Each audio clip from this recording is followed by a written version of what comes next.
For almost 50 years, the CN Tower has dominated the skyline here in Toronto, Canada, as one of the tallest communication towers ever built, and as one of the greatest engineering achievements of the 20th century.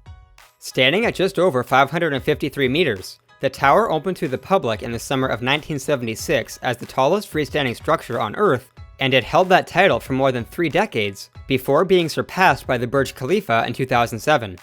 Today, it remains as the tallest freestanding structure in the Western Hemisphere, and also among the top 10 tallest in the world, despite being more than 40 years old. The CN Tower is an impressive feat of modern engineering, but it becomes even more impressive when you realize that it was mostly designed by hand in the 1960s and 70s, before computers were available for structural design. The design and construction phases spanned more than 9 years combined, requiring a number of innovative solutions to challenging problems that had never been encountered before on a project of this scale.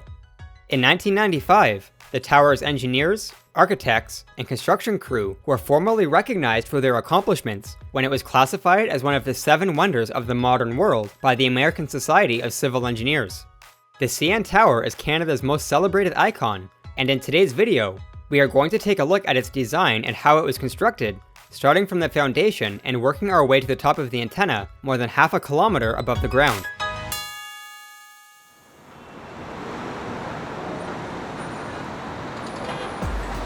Today, the City of Toronto and the Greater Toronto Area make up one of the largest metropolitan areas in the world, with a combined population of more than 6 million people.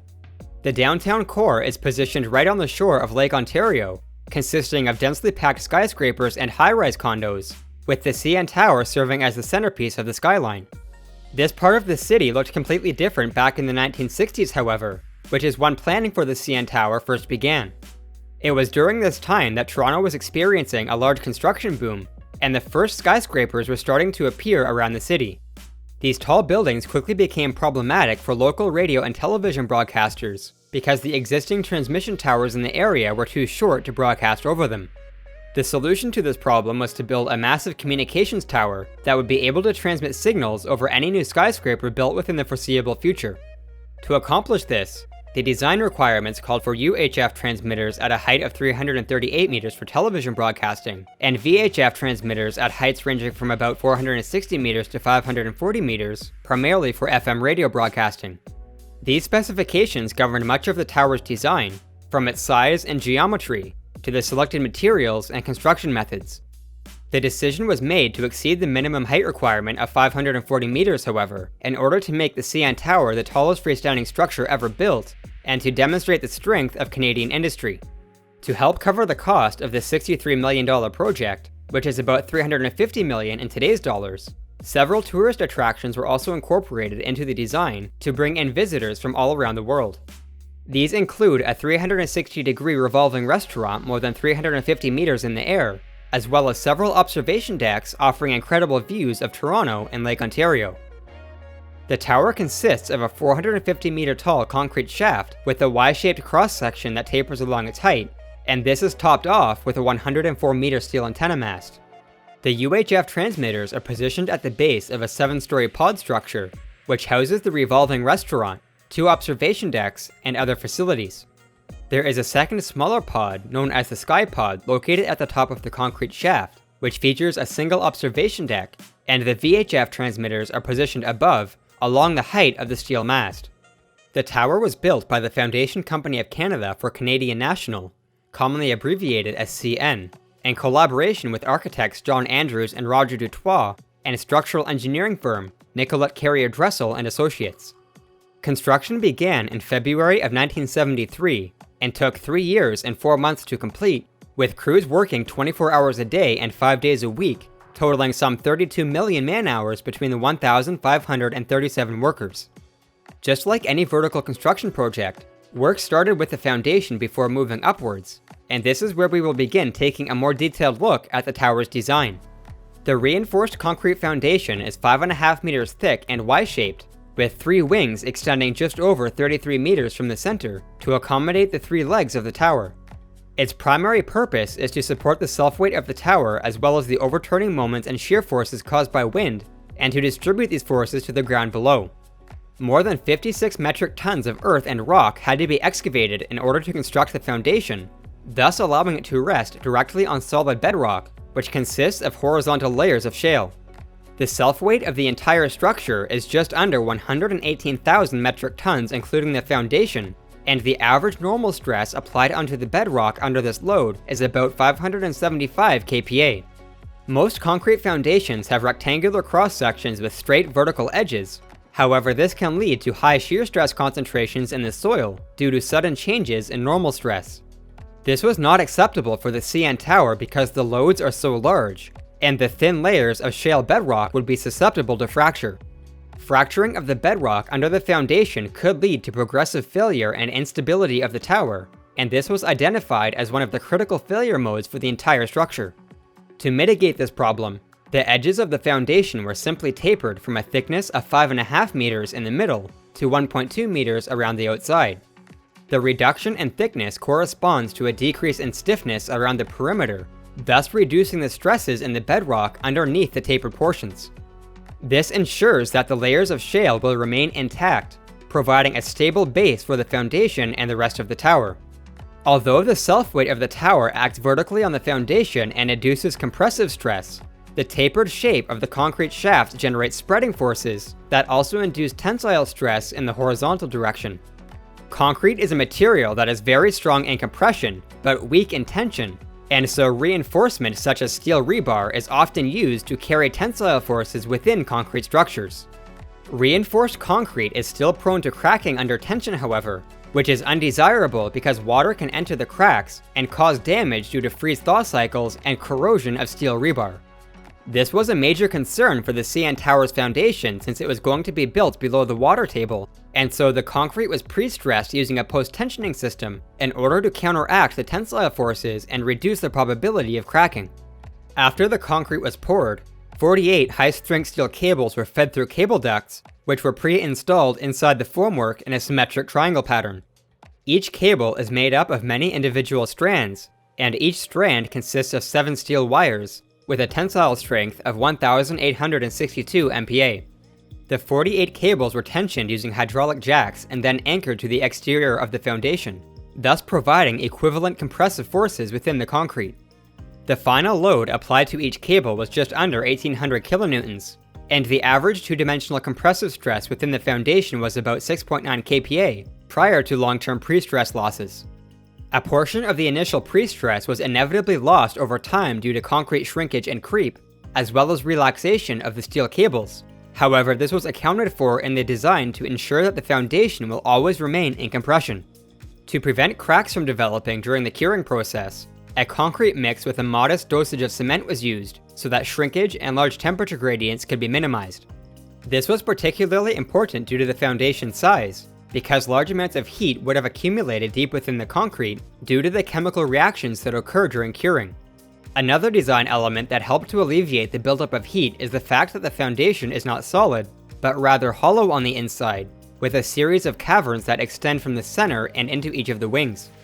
The caverns are approximately 5.3 meters wide by 2.3 meters tall, and they contain the anchorage points that were used for post-tensioning the concrete shaft later on in the construction process. The workers were able to enter the caverns through 4 1.8 meter diameter access holes in the top of the foundation, and they performed their post-tensioning operations from inside, while being protected from all the other work still going on overhead. Despite being hollow, the tower's foundation still required more than 7,000 cubic meters of concrete and 450 metric tons of reinforcing steel, and it took roughly 3 months to construct. As soon as it was finished, work then began on the 450 meter tall concrete shaft. This is the primary structural component of the tower, providing support for the broadcasting equipment and other facilities, while also allowing vertical access for people and services. The shaft consists of a hollow hexagonal prism which forms the central core, and 3 elevator shafts protrude off the prism, with glass panels facing towards the outside. Between the elevator shafts, 3 tapered support legs extend away from the central core, and they gradually increase in size from the top of the tower to the bottom. At the base, a circumscribed circle can be drawn around the supports with a diameter of about 54 meters. The tapered legs extend to a height of 342 meters, which coincides with the base of the main pod structure, and the elevator shafts continue above this point to a height of approximately 382 meters. The central core is the only component that spans the entire height of the shaft, extending beyond the legs and exterior elevators to a height of 450 meters. The core houses all the necessary service lines for the tower, as well as a staircase that was added in 1996 for emergency access and egress. One of the 3 elevator shafts originally contained stairs when the tower first opened, but they were relocated inside the core so that 2 additional elevators could be added. The various walls that make up the concrete shaft range in thickness from just under half a meter to 1.5 meters, and they are all vertical and straight, with the only exception being the tapered outer edges of the support legs. The curvature of the legs was carefully optimized for structural efficiency, allowing the shaft to carry gravity and wind loads with a minimal amount of material. The shape is similar to an inverted icicle or a tall tree trunk, and an equation describing the optimal curvature can be derived mathematically based on the material properties and applied loads.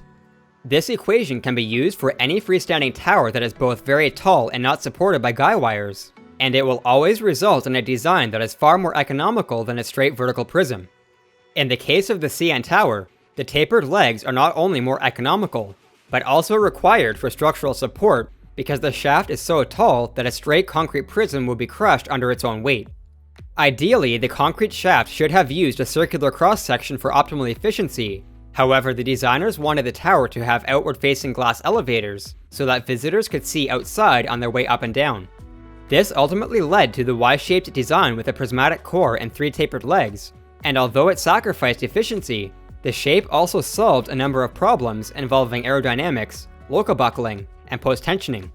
The shaft was constructed using a method known as slip forming, which involved a continuously moving form on hydraulic jacks. First, a massive 3-story form structure with several work platforms was built on top of the foundation using steel and timber. Concrete was then mixed on site and poured in layers, and the form was slowly lifted upwards as the bottom layers cured and gained strength. The form had an open bottom so that it could slide, or slip, up the constructed portion of the tower, which is why it is referred to as a slip form. As it continued to rise, one crew continuously poured concrete from one work platform, while another crew placed steel reinforcement and post-tensioning ducts from another platform. The walls of the slip form were also adjusted constantly to give the legs their tapered shape, effectively shrinking the form as it climbed. In order to deliver materials and equipment to the top of the shaft, a tower crane was constructed inside the central core, and it was simultaneously raised alongside the form structure.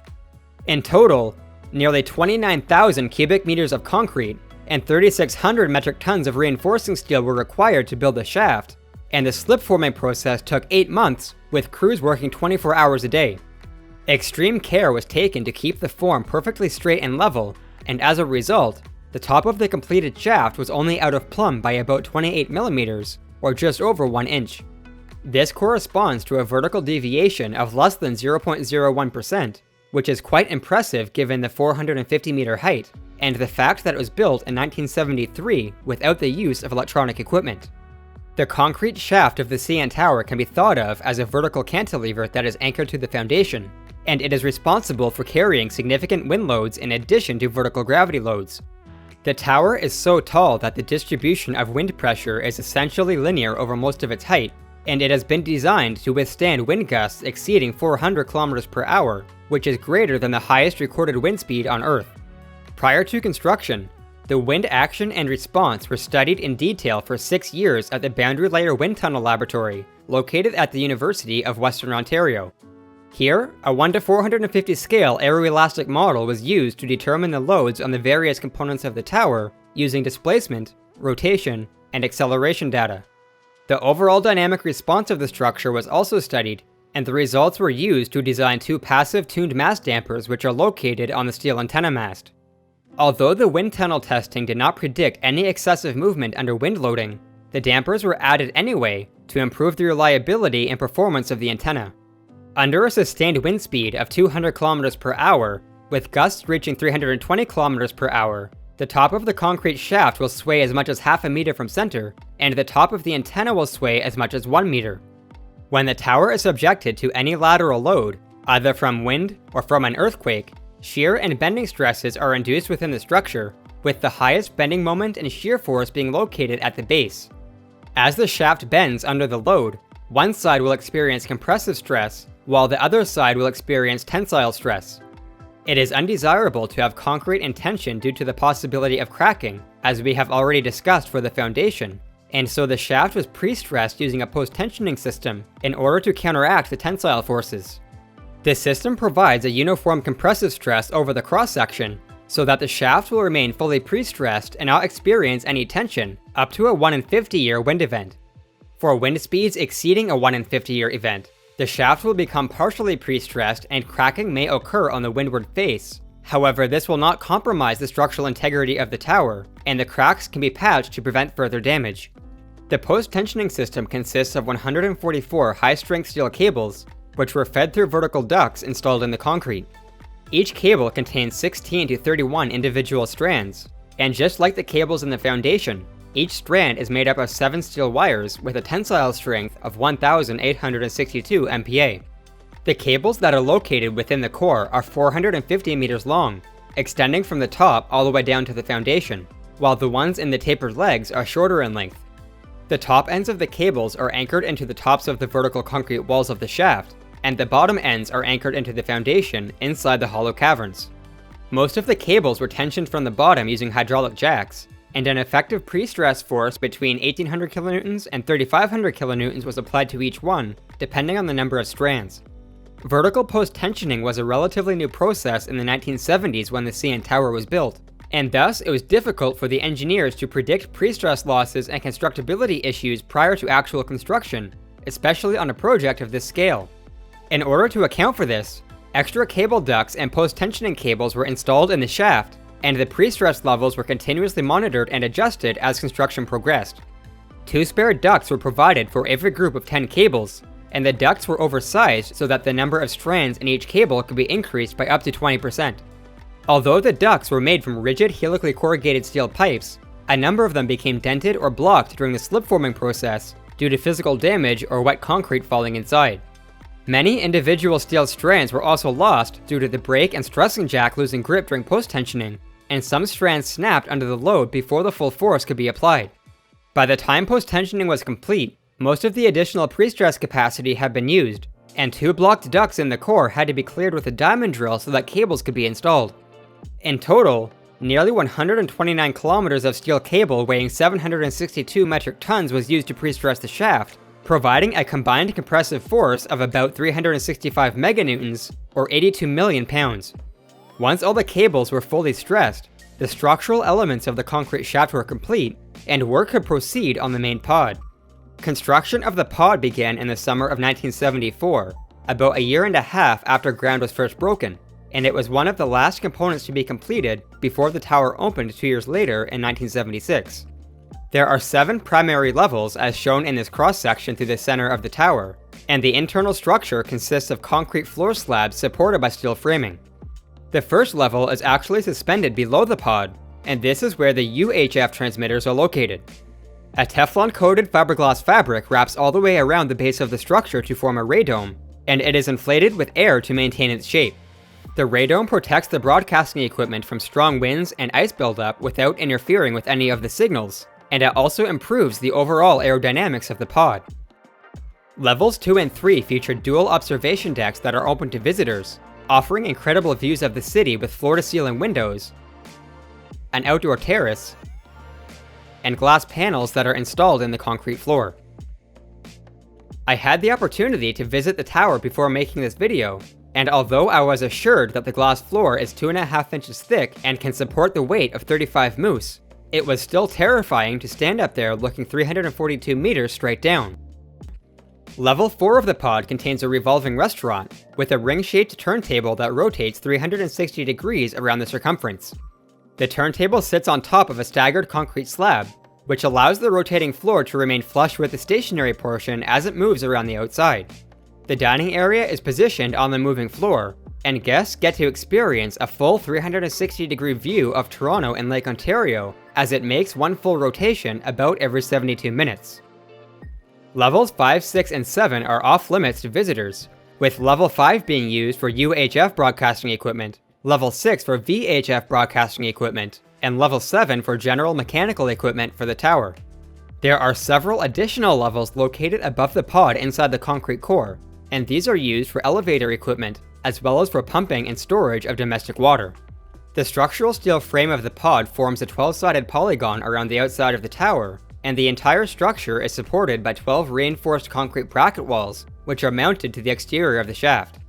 The bracket walls are triangular in shape, and they are arranged in a radial pattern to align with the steel framing. They are also exposed on the outside of the tower, and you can see them from the base if you look up inside the radome.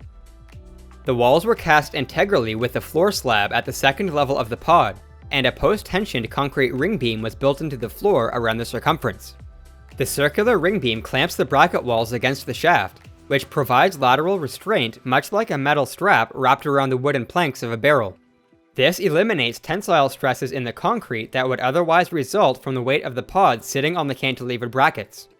The post-tensioning system consists of 12 high-strength steel cables arranged concentrically around the center of the tower, each with 49 individual steel wires. Each cable spans 180 degrees around the beam, and they are staggered every 30 degrees so that there are 6 cables present at every section.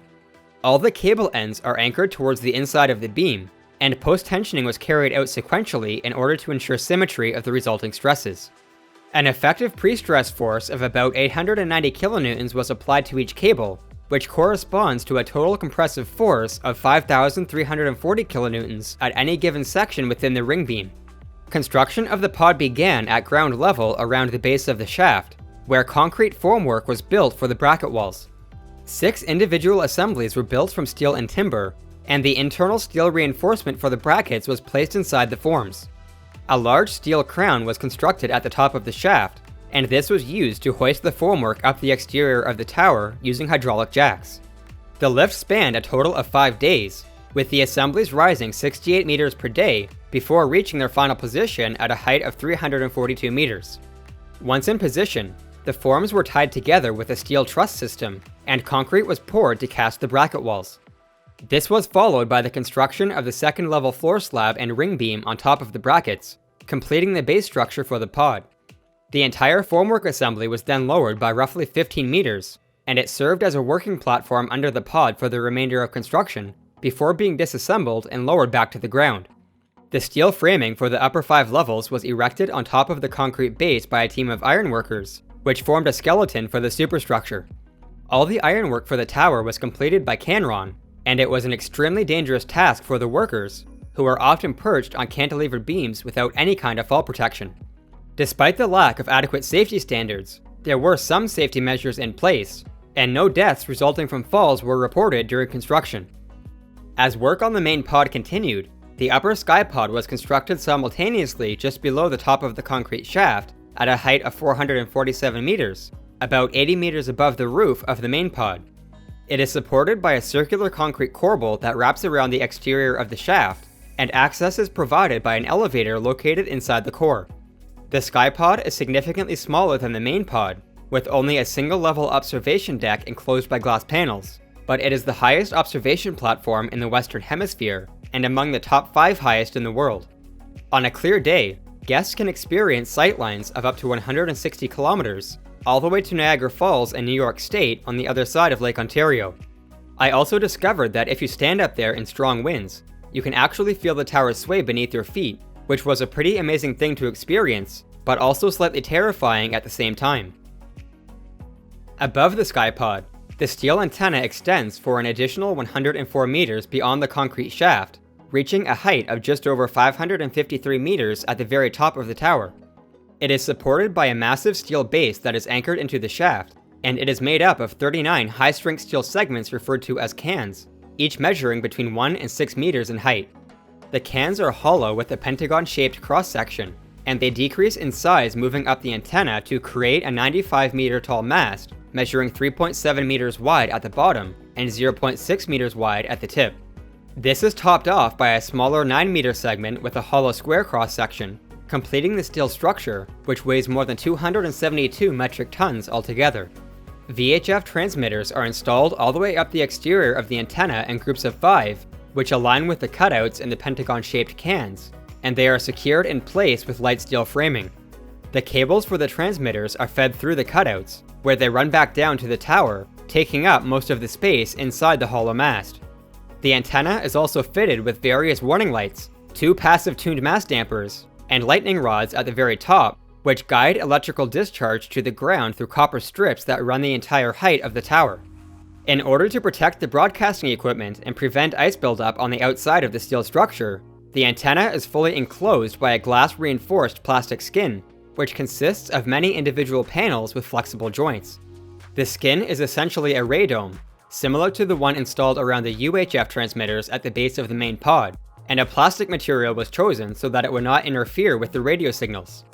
At the time of construction, there was a tight schedule to erect the antenna on top of the tower, and this ultimately led to the decision to use a helicopter to place the steel can sections.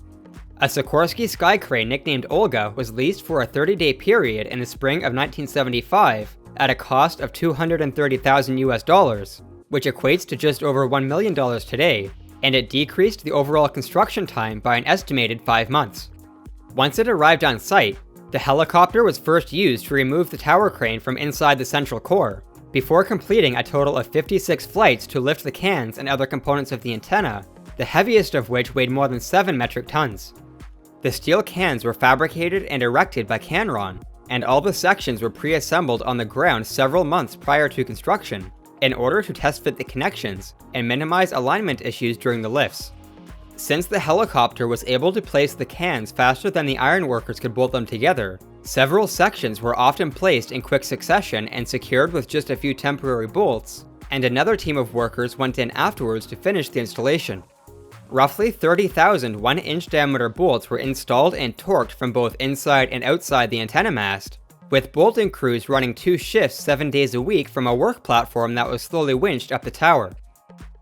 On April 2, 1975, the CN tower was topped off with the final steel section of the antenna, and an official height measurement of 553.3 meters was recorded, marking the tower as the tallest freestanding structure in the world. This was followed by the installation of the various electronic components and the plastic radome, which was attached to the exterior of the antenna with the aid of an aluminum cage to protect the workers from falls.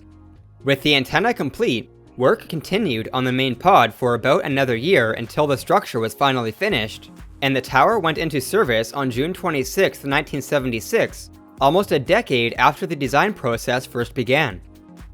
Since that day, the CN Tower has been celebrated as a Canadian icon, and it has been recognized worldwide as an incredible feat of engineering and construction. More than 1.5 million people continue to visit the landmark every year, and it still serves its primary purpose as a communications tower, providing transmission services for more than 16 TV and radio stations.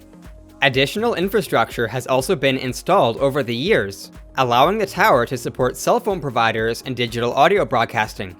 Notable renovations and upgrades have taken place on the attraction side as well, including the addition of more than 1,300 programmable LED lights on the exterior, the installation of glass floor panels in the elevators, and the construction of an open-air edgewalk on top of the main pod, where guests can experience unobstructed views of the city from a height of 356 meters, while tethered to an overhead safety rail. The CN Tower is an awe-inspiring structure that has dominated the Toronto skyline for almost 50 years, and with an expected design life of 300 years, it will certainly continue to inspire many future generations as one of the greatest engineering achievements of the 20th century.